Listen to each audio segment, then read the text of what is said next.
What's up, YouTube? This video was shot on September 21st, 2024. These are Southern Yellowjackets, or Vespula Squamosa. This colony was very large. Unfortunately, I did have some camera issues. My camera overheated and stopped recording.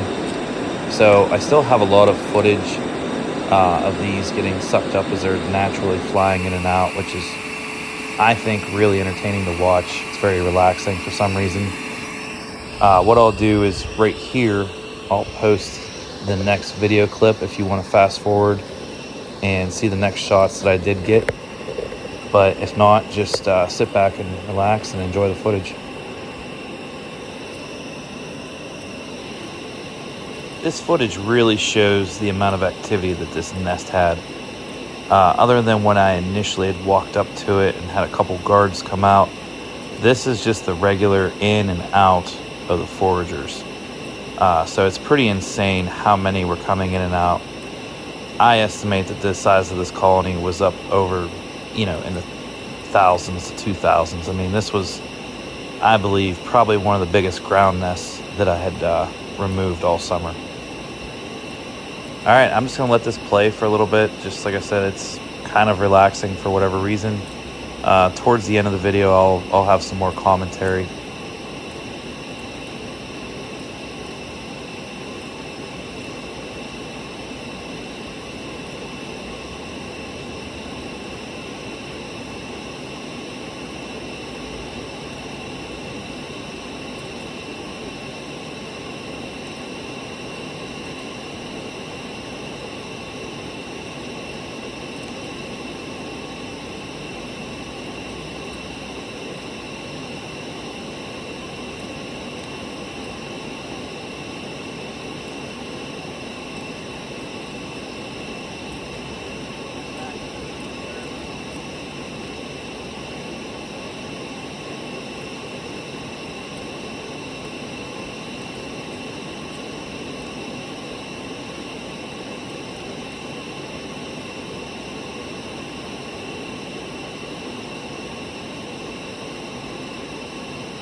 All right, hopefully some of you are still with me. So this is later on in the removal. I probably let that shop vac run for at least a half hour without disturbing it. And now I'm gonna come up, and as you can see here, I'm using a shovel, and I'm kind of just beating on the ground and getting them to start swarming out. Unfortunately, from my perspective right now, I thought my other camera was still recording. Like I said earlier, it did overheat, and this camera had been in my pocket. I'm assuming that the lens was a little fogged up. That's why it's a little unclear. I apologize for that. As you can see though, every time I hit the ground, I would say another 20 probably came out in a matter of, a second or two. Now, these are Southern Yellowjackets. I said that earlier in the video. For the area that I live in, these are pretty much the most aggressive ones that I encounter. When they come out, they tend to sting and cling and just continue to sting until they find a way through your suit, or if you're unlucky enough to just be walking by, these are the ones that will give Yellowjackets kind of a bad name. The way that that envelope was made outside of the hole, that is one of the trademarks of the Southern Yellowjackets. There are other ways of identifying them. I do think, other than bald-faced hornets, which are also in my area, I do think these are the easiest ones to identify, while I'm actually doing the removal. Now, I was kind of assuming the way that the hole appeared to be pointing, that where I was hitting that with the shovel was where the actual nest cavity would be. I didn't get that on camera, but the nest cavity was actually about 1.5 feet straight down. And it was a very large cavity, very large nest. One of the things that I have learned while, doing these ground nests over the years is to try to keep the original entrance there. So whenever I dig, I always try to dig to the side. That way I can continue running that shop vac and giving them a point, that they are used to going to get sucked up. If you do dig right where that hole is and you are trying to shop vac, it's kind of random after that, and it's harder to suck them up. Now this swarm here, even with running that vac for at least a half hour before I even started to disturb it, there was one heck of a swarm all around me, basically, that they were setting off to the pheromones on the vacuum and me and just everything else going on. Because the camera had overheated, I don't actually get footage of me physically digging the hole. I will have some footage of the nest. It's a real quick shot. I was kind of planning on that being like the quote-unquote B-reel, no pun intended. But this nest was a straight down, easily 1.5 feet in, and I just couldn't believe how much nest I had brought up with each handful. Alright, here's a couple quick shots of the nest after I had dug it up. As you can see, this was a big nest. I mean, it did come apart as I pulled it up, but I would put the numbers of this colony over, I bet over in the 2,000 mark. As you can see, there's still a lot of capped over pupating cells, or pupating adults, So even with the numbers that this thing already did have, you can tell in the next few days, this thing was going to explode with even more workers. That's pretty much going to be it for this video. If you did like this video, please consider liking and subscribing. This is still a small channel, so every little bit helps. If you do have any questions or comments, please put them down below in the comment bar and I will get back to you. Also, if you do want to check out any similar videos that I have doing wasp yellowjacket removals, pinned to the comment bar is the playlist for YouTube. But if you go back to my YouTube channel, there also are videos that you'll find on there as well. All right, thanks for stopping by, and I hope you come back again.